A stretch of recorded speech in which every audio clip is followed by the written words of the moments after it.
आपने गाने भी सुने होंगे, तेजस्वी सरकार बनतो तो बीप बीप बीप रंगदार बनतो।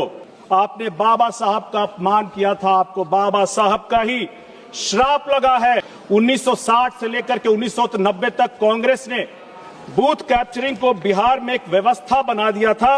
वोटर की पहचान से ज्यादा अपराधी की पहचान मायने रखती थी।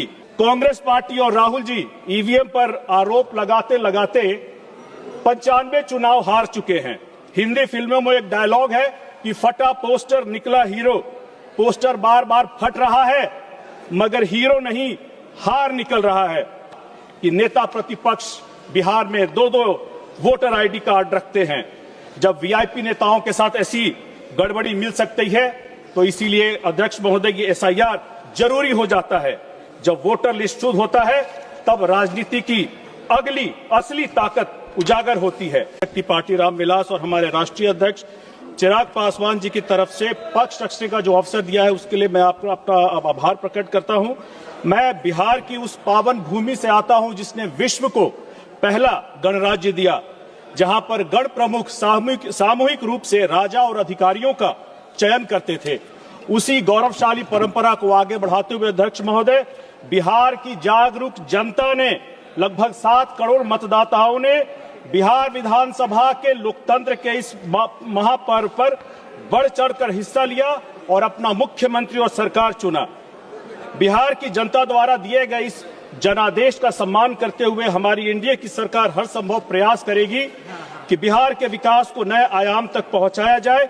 एक विकसित बिहार बनाने के निर्माण हेतु हमारा गठबंधन पूरी तरह एकजुट और संकल्प के साथ काम करेगा। अध्यक्ष महोदय, इतिहास गवाह है कि बिहार की प्राचीन वैशाली गणराज्य किसी बाहरी दुश्मन से नहीं बल्कि अंदर की फूट और नेताओं की उस वक्त के गण प्रमुखों की अति महत्वाकांक्षा के कारण ही टूट गई थी। और महागठबंधन बिहार में इसी अति महत्वाकांक्षा को दिखाते हुए दिखा जब वहां पर सीएम के उम्मीदवार खुद ही कह रहे थे कि मैं 18 तारीख को बिहार में मुख्यमंत्री पद का शपथ लूंगा। अध्यक्ष महोदय, ये कमाल की बात है कि संविधान के रचयिता डॉक्टर बाबा साहेब अंबेडकर, जिनकी कलम से संविधान निकला, चुनाव का नियम कानून निकला, दलितों पिछड़ों महिलाओं का अधिकार निकला, उन्हीं बाबा साहब के 1952 और 54 में उनका चुनाव नहीं निकला क्योंकि संविधान बनाने वाले को कांग्रेस के षड्यंत्र के कारण संविधान से सदन से बाहर रखने का षड्यंत्र किया गया, शारीरिक रूप से और तस्वीरों के माध्यम से। आपने बाबा साहब का अपमान किया था, आपको बाबा साहब का ही श्राप लगा है।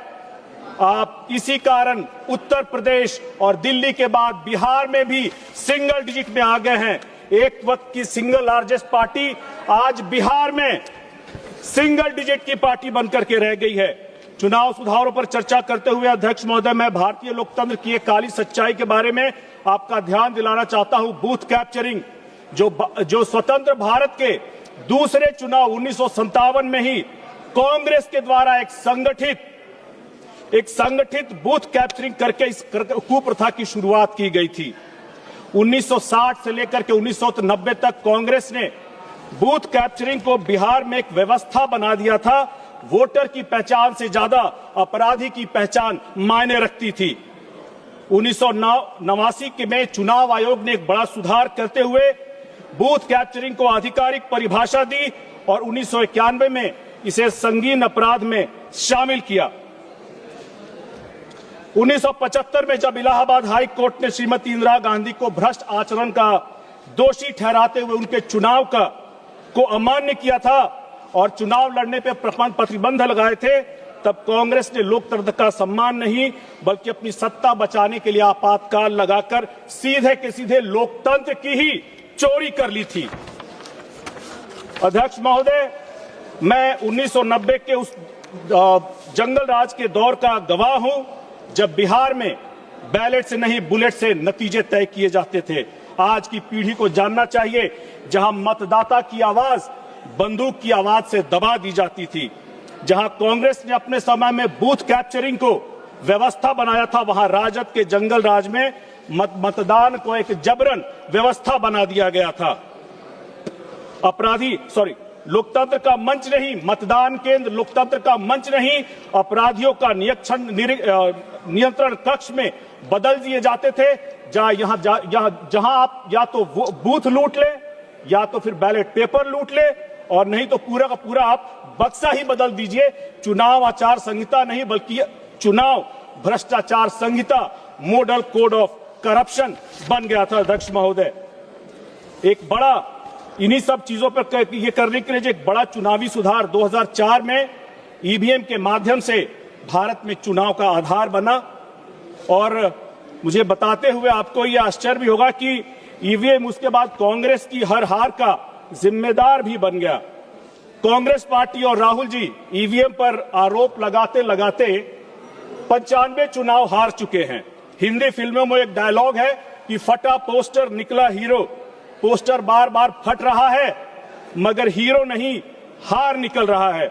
और सही भी है, हार ही निकलेगी, क्योंकि जब राजनीति को वर्क फ्रॉम होम की तरह चलाएंगे तो हार ही निकलेगी। लोगों का दिल जीतने के लिए जमीन पर उतरना पड़ता है। अध्यक्ष महोदय, अब तो बिहार में कांग्रेसी भी कह रहे हैं कि फटा पोस्टर निकला जीरो। माफ कीजिएगा अध्यक्ष महोदय, बिहार कांग्रेस ईवीएम पर 94 बार हार का आरोप लगाती है। अब से इनके दोषी होने का जो सबसे बड़ा आधार निकला है वो है एसआईआर।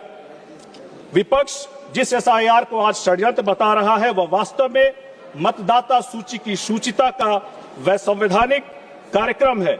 विपक्ष की असली समस्या एसआईआर से नहीं है, समस्या यह है कि एसआईआर से पहली बार वोट बैंक की राजनीति के नकली खंभे उखड़ गए हैं और लोकतंत्र में वही वोट रह गए हैं जो कि वैध हैं। अध्यक्ष महोदय, जो लोग एसआईआर पर सवाल उठा रहे हैं उन्हें समझना चाहिए कि यह कोई जल्दीबाजी का काम नहीं, लगभग 3 महीने का विस्तृत प्रक्रिया थी। समस्या अध्यक्ष महोदय मशीन में नहीं है, प्रक्रिया में नहीं है, मानसिकता में है। पूरे देश ने देखा था जब बिहार के नेता प्रतिपक्ष ने सरेआम प्रेस कॉन्फ्रेंस करते हुए अपना नकली ईपिक नंबर दिखाया था, और तब चुनाव आयोग ने सही वोटर कार्ड सामने लाकर के यह स्पष्ट कर दिया था कि नेता प्रतिपक्ष बिहार में 2-2 वोटर आईडी कार्ड रखते हैं। जब वीआईपी नेताओं के साथ ऐसी गड़बड़ी मिल सकती है तो इसीलिए अध्यक्ष महोदय ये एसआईआर जरूरी हो जाता है। जब वोटर लिस्ट शुद्ध होता है तब राजनीति की अगली असली ताकत उजागर होती है।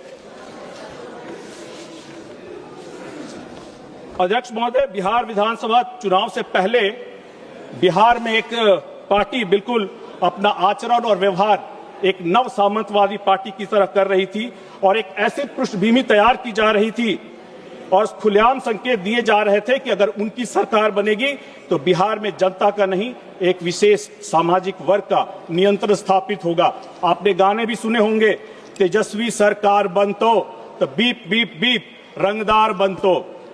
एसआईआर से पहले बिहार में गरीब, पिछड़े, वंचित और दलितों के मतदाताओं को इन नव सामंतवादी का इतना दबाव था कि उन्हें साफ साफ कहा जाता था कि अगर तुम वोट करोगे तुम्हारे वोट का कोई फायदा नहीं होगा, क्योंकि हमारा फर्जी वोट इतना है कि तुम्हारे वोट का फायदा नहीं होगा। उन्हें कई जगह बूथ पर नहीं पहुंचने दिया जाता था और उन्हें भी लगता था कि हमारा जो वोट है वो महत्वहीन है। लेकिन एसआईआर के बाद अध्यक्ष महोदय उनको भी लगा कि हमारे वोट का मतलब है, और यह आपने बिहार में एनडीए को 202 सीटों के माध्यम से आपने देखा होगा और इसका नकारात्मक प्रभाव भी बिहार में हम लोगों को देखने को मिला जब गोपालगंज के बैकुंठपुर में दलित जिन्होंने एनडीए को वोट किया था उनके साथ हिंसा हुई, मारपीट हुई। मैं भी गया था मुजफ्फरपुर के सखौरा पटसारा गांव में। शंकर पासवान जी की हत्या सिर्फ इसलिए कर दी गई थी क्योंकि उन्होंने एनडीए को वोट किया था। अध्यक्ष महोदय, इस देश को और इस सदन को यह स्पष्ट समझना चाहिए, मैं अपनी बात खत्म करूंगा मैम, कि जब हम इलेक्टोरल रिफॉर्म्स की बात करते हैं तो बड़ा सुधार यही है कि वोट देने का अधिकार केवल और केवल वैध और पात्र भारतीय नागरिक का होना चाहिए।